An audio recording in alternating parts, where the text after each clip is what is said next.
officially back in his old Ward 8 seat following his swearing in Southeast. DC News Now's Max Marcilla joining us live there from Southeast tonight. And Max, what did White say about following his swearing in?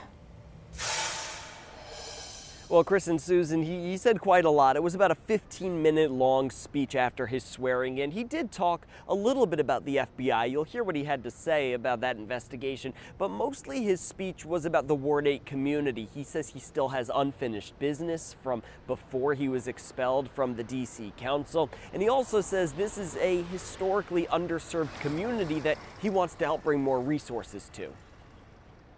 Congratulations. Thank you, brother.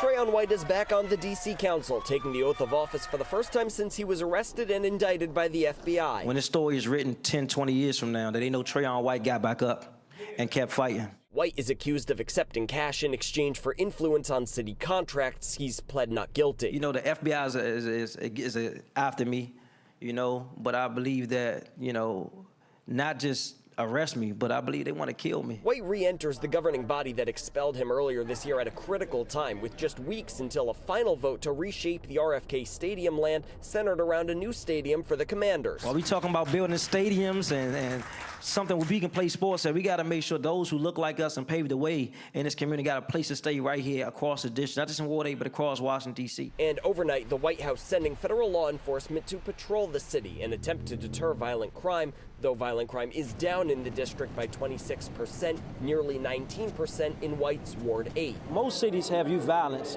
We've made some tremendous strides. You see some of the violence interrupters in the back of the room.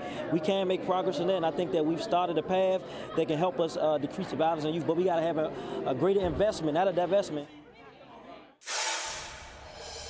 And going back to that RFK Stadium vote, now Trayon White will have a vote in it. It's important to remember the first vote for the stadium deal passed 9-3. They only need 7 votes for the second vote coming up in September. Whether or not White's vote is important, that remains to be seen. But he did say he wants to see amendments, while generally supportive of the stadium, to bring more community benefits to Ward 8. Reporting live at the Wilson Building, Max Marcilla, DC News Now. Max, thank you. Staying in the